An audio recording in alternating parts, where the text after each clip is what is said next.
임원으로 퇴직하시는 분들은 월급도 많다 보니까 퇴직금조차도 많겠죠. 세금도 억 단위로 찍히는 경우가 있습니다. 이 세금을 수천만 원 이상 줄일 수도 있다는 방법이 있다. 그런데 아무도 알려주지 않는다.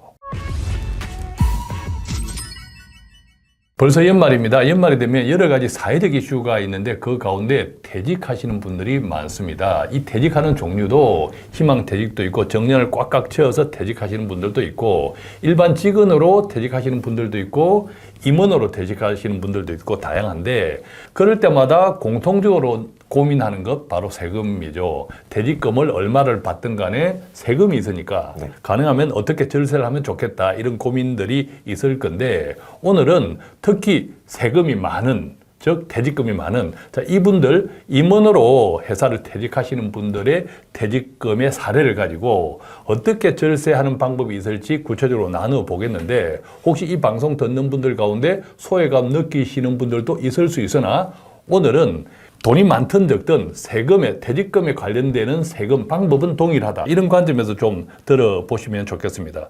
특히 임원으로 퇴직하시는 분들은 월급도 많다 보니까 퇴직금조차도 많겠죠. 그런데 세금도 억 단위로 찍히는 경우가 있습니다. 그죠? 그러다 보니까 이게 세금이 맞나 하고 놀라는 분들도 많을 건데 더더욱 놀라운 것은 이 세금을 수천만 원 이상 줄일 수도 있다는 방법이 있다. 그런데 아무도 알려주지 않는다. 오늘 그 이야기를 해볼 건데 연금부자 일타 강사 돈 걱정 없는 우리 집 지원센터 이재문 팀장님 나오셨습니다. 안녕하세요. 네, 안녕하세요. 오늘 말씀드린 내용은 기업의 임원분들, 특히 퇴임하셨거나 퇴임을 앞두고 계신 분들이라면 반드시 알아두셔야 될 내용이고요.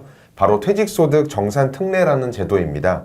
이 제도를 활용하면 수천만 원부터 많게는 억 단위의 세금까지도 절약할 수 있습니다. 자, 그러면 일단 퇴직소득세가 어떻게 계산되는지부터 알아야 할 것 같은데 이것은 뭐 임원으로 퇴직했든 직원으로 퇴직했든 희망퇴직을 했든 다 동일하게 적용될 건데 일반적으로 우리는 퇴직금에 붙는 세금은 상대적으로 낮다, 적다고 알고 있는데 임원 퇴직금의 경우에는 돈이 많아서 그런가요? 세금도 꽤 붙는다고 하던데. 네, 맞습니다. 먼저 퇴직금은 다른 소득과 합치지 않고 별도로 계산을 합니다. 이것을 분류과세라고 하는데요. 왜 그럴까요? 퇴직금은 오랜 시간 동안 수십 년간 일한 대가로 받는 돈이다 보니까 한꺼번에 퇴직하는 시점에 받는 목돈입니다.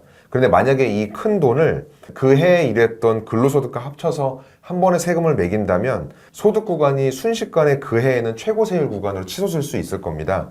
그래서 억울한 상황이 생길 수도 있습니다. 그렇군요. 그래서 퇴직금은 별도로 계산한다. 자, 그렇다면 이 퇴직소득세는 구체적으로 어떻게 계산되나요? 핵심은 연분연승법이라는 계산 방식이 있는데요. 용어는 어렵지만 원리는 되게 간단합니다.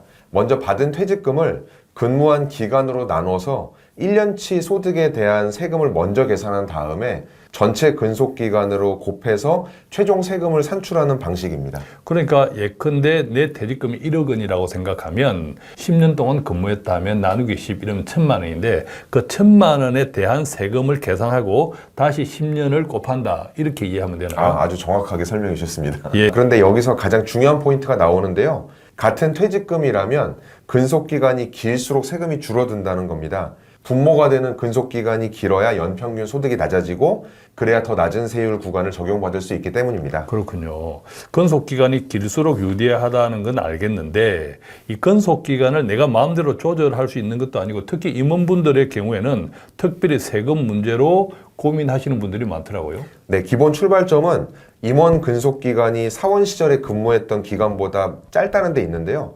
일반적으로 평사원으로 입사해서 임원까지 승진을 하면 회사는 퇴직금 규정에 따라 직원 신분으로서의 퇴직금을 정산하고 지급을 하게 됩니다. 그리고 임원으로서 새로운 계약을 맺고 근무를 시작을 하게 되는 거죠. 그렇군요. 그래서 임원분들이 이런 넋두리를 하더라고요. 우리는 일용 근로자야. 그런 이야기도 하는데 네. 임원을 승진하면서 그때까지 퇴직금을 한번 정산받는 경우가 대부분이죠. 네, 그렇습니다. 그런데 문제는 이렇게 퇴직금을 중간에 한번 정산받으면 세법상 근속기간이 단절된다는 겁니다. 예를 들어서 20년 동안 근무한 직원이 임원으로 승진하면서 퇴직금을 한번 정산받았다고 가정을 해보면 그리고 그 이후에 임원으로 다시 7년 정도 더 근무했다라고 가정을 해보겠습니다.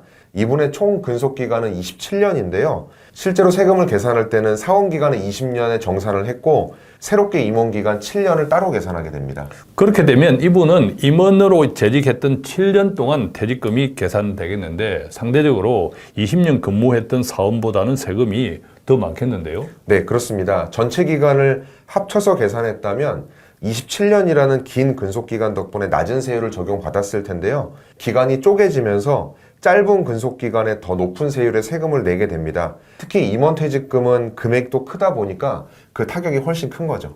그러면 어떻게 해요? 네, 이런 상황에 바로 퇴직소득 세액정산 특례라는 제도를 활용하는 건데요. 이 제도는 과거에 중간정산으로 받았던 퇴직금과 기간을 최종 퇴직할 때 받는 퇴직금과 기간에 합산해서 세금을 다시 재계산하는 방식입니다. 그러니까 직원에서 임원으로 승진하면서 그때 중간에 정산하지 않고 입사일부터 퇴임일까지 쭉 근무한 것처럼 계산해 준다는 건데 실제로는 이미 정산을 받았잖아요. 네, 맞습니다. 실제로 정산을 받았음에도 불구하고 모든 근속기간에 따른 낮은 세율 혜택을 적용받게 해주는 겁니다. 물론 과거에 이미 냈던 세금은 빼주게 되고요. 아주 좋은 제도인데 언제부터 시행이 된 거예요? 2013년부터 시행이 됐는데요. 처음에는 근로기준법상 중간정산이나 DC형 퇴직연금 중도 인출에만 적용이 됐는데 2016년도에 세법이 개정되면서 적용 범위가 크게 확대가 됐습니다. 적용 범위가 크게 확대됐다, 추가되었다는 건데 어떤 내용들이 추가되었나요? 네, 직원이 임원으로 승진하면서 받은 퇴직금, 지금 설명드린 내용이 포함되었고요. 계열사 전출로 받았던 퇴직금, 회사가 합병되거나 분할되면서 조직 변경으로 받았던 퇴직금, 사업 양수도로 받았던 퇴직금, 그리고 비정규직이 정규직으로 전환되면서 받았던 퇴직금까지 모두 정산특례 신청이 가능해졌습니다. 얼핏 보면 좋은 제도다 싶은데 실제로 얼마가 차이가 나는지 궁금합니다. 네, 실제 사례를 한번 설명드리도록 하겠습니다.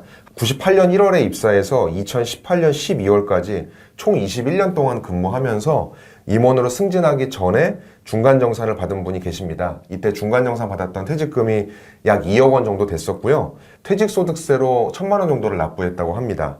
그리고 임원이 승진한 이후에 2024년 말까지 만 6년 정도를 더 추가적으로 근무해서 최종 퇴직할 때 퇴직금 6억 원을 받았습니다. 그렇다면 퇴직금이 총 8억 원이네, 그죠? 네, 그렇습니다. 이때 중간정산 특례를 적용하느냐 안 하느냐에 따라서 세금이 완전히 달라집니다.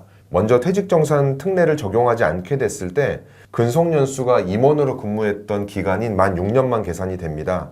이 경우에 퇴직금 6억 원에 대한 퇴직소득세가 약 1억 1천만 원 정도가 넘었고요. 실효세율이 20% 가까이 됩니다. 6억 받는데 세금이 1억이다 이러면 상당히 많네요. 네, 그런데 퇴직정산 특례를 적용하게 됐을 때는 결과가 많이 달라지는데요.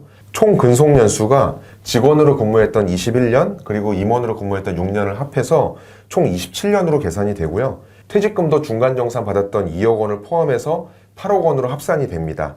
이렇게 계산했을 때 퇴직소득세가 약 7천만 원 수준이 되고요. 실효세율이 10% 미만으로 떨어지게 되는 겁니다. 그렇게 계산되면 결과적으로 원래 세금이 1억 1천만 원 정도였는데 4천만 원이 줄어든 7천만 원, 결과적으로 4천만 원 정도가 줄어들었네요. 네, 맞습니다. 근속기간이 길어지면서 낮은 세율 구간을 적용받기 때문에 이런 차이가 발생하는 것이고요.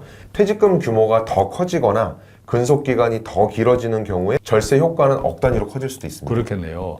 제도가 참 좋은데 이 좋은 제도를 모든 분들이 알고 있나요? 그렇지 않습니다. 안타깝게 이 제도가 자동으로 적용되진 않고요. 물론 대기업이나 규모가 큰 중견기업에서는 인사부서나 격리부서에서 알아서 챙겨주는 곳도 있는데 하지만 대부분의 경우에는 퇴직하는 당사자가 직접 신청을 해야 됩니다. 회사 실무 담당자가 꼼꼼하게 챙겨주면 좋긴 하겠지만 대부분의 경우 퇴직자가 본인이 직접 요청하고 서류를 챙기지 않으면 임원 근속 기준으로만 처리가 돼서 과다한 세금만 내고 끝나는 경우가 많습니다. 설사 대기업이나 중견기업 등등 인사부서에서 알아서 적용해 준다 하더라도 본인이 한 번 더 꼼꼼하게 체크할 필요도 있다, 그죠? 그러면 이 같은 좋은 제도를 신청하려면 어떻게 해야 하나요? 가장 중요한 건 과거 중간정산 받았을 때 퇴직소득 원천징수 영수증을 챙기는 건데요.